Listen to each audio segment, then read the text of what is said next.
Hello, আসসালামু আলাইকুম। Welcome back to my channel আনহার রান্নাঘর। আজকে আমি আপনাদেরকে তৈরি করে দেখাবো বাচ্চাদের খুবই পছন্দের একটি খাবার, ডোনাট। তো বাজার থেকে খুব চড়া দামে আমাদের ডোনাট কিনতে হয়, আর একটু কষ্ট করলেই ঘরোয়া উপকরণ দিয়ে খুব কম খরচে আমরা বাসায় ডোনাট তৈরি করে নিতে পারি। তো কথা না বাড়িয়ে চলুন তাহলে শুরু করা যাক। ডোনাট তৈরির জন্য প্রথমেই আমি নিয়ে নিচ্ছি হাফ কাপ কুসুম গরম দুধ। এখন দিয়ে দিচ্ছি 1 চা চামচ চিনি। চিনি ইস্ট অ্যাক্টিভ হতে সাহায্য করে, চিনিটা অবশ্যই দিতে চেষ্টা করবেন। এখন দিয়ে দিচ্ছি 1 চা চামচ ইস্ট। অ্যাক্টিভ ইস্ট ইউজ করলে সরাসরি ব্যবহার করা যাবে, আর ইস্ট যদি অ্যাক্টিভ না থাকে তাহলে এভাবে কুসুম গরম দুধে দিয়ে অ্যাক্টিভ করে নিতে হবে। এখন আমি ঢেকে 5 মিনিট রেস্টে রাখছি। 5 মিনিট পরে দেখতেই পাচ্ছেন আমাদের ইস্টটা অ্যাক্টিভ হয়ে গেছে। এখন আমি দিয়ে দিচ্ছি 2 টেবিল চামচ চিনি, 2 টেবিল চামচ তেল, স্বাদ মতো লবণ এবং একটা ডিম। এখন আমি সব উপকরণগুলো একটা হ্যান্ড হুইস্কের সাহায্যে ভালোভাবে মিক্সড করে নেব। এখানে আর একটা বিষয় খুবই গুরুত্বপূর্ণ, ইস্ট অ্যাক্টিভ করার সময় খেয়াল রাখতে হবে দুধটা যেন অবশ্যই কুসুম গরম থাকে। কুসুম গরম থেকে একটু বেশি গরম হলে ইস্টের কার্যকারিতা নষ্ট হয়ে যায়, আর যদি ঠান্ডা থাকে তাহলেও ইস্টটা অ্যাক্টিভ হবে না। এখন আমি দিয়ে দিচ্ছি 1 কাপ আটা, আর এই আটাটা আমি একটা স্ট্রেনারের সাহায্যে চেলে দিচ্ছি। এখন একটা হ্যান্ড হুইস্ক দিয়ে সব উপকরণগুলো ভালোভাবে মিশিয়ে নিচ্ছি। আমাদের এখানে প্রায় 2 কাপের মতো আটা লাগবে, কিন্তু আমি সবটা আটা একসাথে দিয়ে দিব না।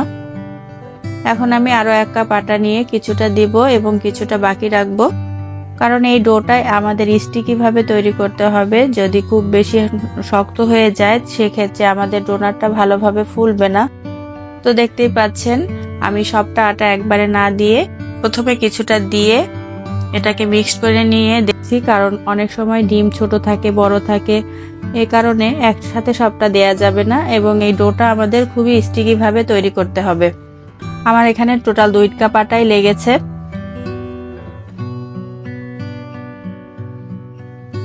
এখন আমি এটাকে ভালোভাবে মথে একটা সফট ডো তৈরি করে নেব। আমি বারবার একটা কথা বলছি, ডোটা অবশ্যই সফট এবং স্টিকি হতে হবে। দেখতে পাচ্ছেন আমি ডোটাকে ভালোভাবে মথে নিয়েছি। এখন হাতে একটু তেল নিয়ে বাটিতে তেল স্প্রেড করে তারপর আমরা ডোনাটের ডোটাকে বাটিতে রেখে দেব এবং উপর থেকে একটু তেল স্প্রেড করে দেব, এতে করে উপরটা ড্রাই হয়ে যাবে না। এখন একটা র্যাপিং পেপার দিয়ে র্যাপ করে আমরা এটাকে রেস্টে রাখবো প্রায় আধা ঘন্টা।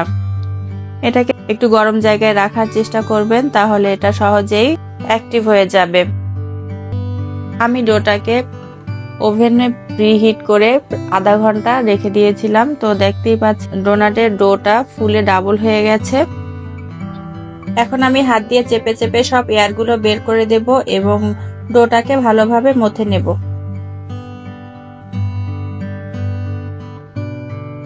এখন আমি এখানে কিছু আটা ছড়িয়ে নিচ্ছি যাতে ডোটা নিচে লেগে না যায়। এখন আমি ডোটাকে ভালোভাবে মথে নিচ্ছি। এখানে একটা বিষয় খেয়াল রাখতে হবে, আটা এমন ভাবে নিতে হবে যাতে ডোটা খুব বেশি শক্ত হয়ে না যায়। ডো যদি শক্ত হয়ে যায় তাহলে ডোনাট ভালোভাবে ফুলবে না। ডোটা যত সফট থাকবে আমাদের ডোনাটগুলো কিন্তু ততই সুন্দরভাবে ফুলবে। তো এখানে খুবই কম আটা নিয়ে কাজটা করার চেষ্টা করবেন। তো আমি এখন একটা বেলনের সাহায্যে একটা রুটি তৈরি করে নেব। রুটিটা হবে 1/2 ইঞ্চি পুরু। এই যে আমাদের রুটি তৈরি করা হয়ে গেছে। এখন আমি এরকম একটা গ্লাসের সাহায্যে কেটে নেব। আপনারা চাইলে হাত দিয়ে গোল করে আমরা যেভাবে রুটি বানাই সেভাবে করে মাঝখান থেকে কেটে নিতে পারেন। এই যে আমাদের সবগুলো ডোনাট কাটা হয়ে গেছে। এখন সাইডের অংশগুলো তুলে ফেলবো এবং এই সাইডের অংশগুলো দিয়ে সেম প্রসেসে আরো কিছু ডোনাট তৈরি করে নেব, বা এরকম ছোট ছোট যে কোনো কিছু দিয়েই আপনারা এই মাঝখান থেকে কেটে নিতে পারেন। তো একটা নজেলের সাহায্যে আমি সবগুলো ডোনাট এভাবে গোল গোল করে কেটে নিচ্ছি।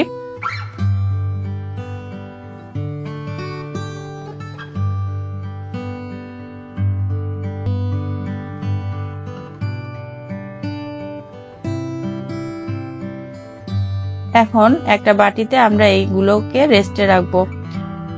যে পাত্রে রাখবো সেই পাত্রে তেল স্প্রেড করে নিলে এগুলো তুলতে সুবিধা হয়। তো আমি বাটিতে একটু তেল নিয়ে স্প্রেড করে নিয়েছি। এখন আমি ডোনাটগুলো বাটিতে তুলে নেব।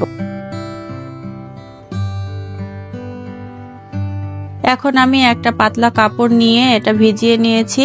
এই কাপড়টা দিয়ে ডোনাটগুলো ঢেকে রাখবো এবং রেস্টে রাখবো 20 থেকে 30 মিনিট।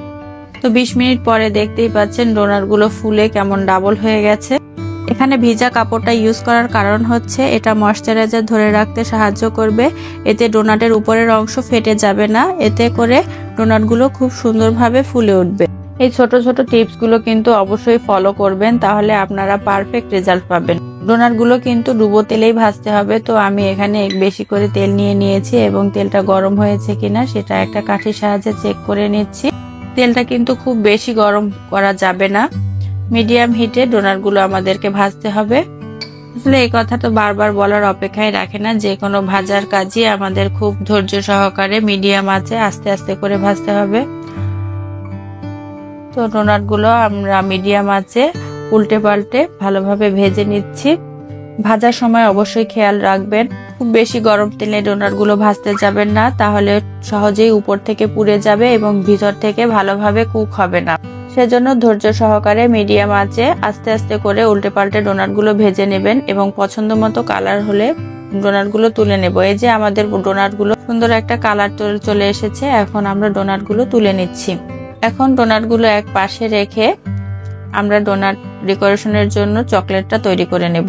তো আমি এখানে একটা বাটিতে 100 গ্রাম চকলেট কুচি করে নিয়ে নিয়েছি এবং নিয়ে নিয়েছি 50 গ্রাম হুইপড ক্রিম। শুধু চকলেট দিয়ে করলে এটা খেতে তেতো লাগে, তাই আমি এখানে একটু ক্রিম ইউজ করেছি। এখানে চকলেট যে পরিমাণে ইউজ করবেন তার হাফ ক্রিম ইউজ করতে হবে। তো আমি এখানে 100 গ্রাম চকলেট নিয়েছি এবং 50 গ্রাম ক্রিম নিয়েছি। এখন আমি লো হিটে এটাকে মেল্ট করে নেব। এই যে আমার চকলেট মেল্ট করা হয়ে গেছে। এখন আমি ডোনাটগুলো চকলেটের মধ্যে ডিপ করে নিচ্ছি। এই যে একে একে আমার সব ডোনাটগুলো চকলেটে ডিপ করা হয়ে গেছে। এখন স্প্রিংকেল দিয়ে আমি ডোনাটগুলো ডেকোরেশন করে নেব। তো দেখতেই পাচ্ছেন কত সহজে আমাদের সবগুলো ডোনাট তৈরি হয়ে গেল। এভাবে তৈরি করে দেখবেন বাচ্চারা আর বাইরের ডোনাট খেতেই চাইবে না। তো আমার সবগুলো ডোনাট তৈরি করা হয়ে গেছে। তো রেসিপিটি আপনাদের কাছে কেমন লাগলো? যদি রেসিপিটি ভালো লেগে থাকে আমাদের ইউটিউব চ্যানেল সাবস্ক্রাইব করে আমাদের সাথেই থাকবেন। সবাই ভালো থাকবেন। আল্লাহ হাফেজ।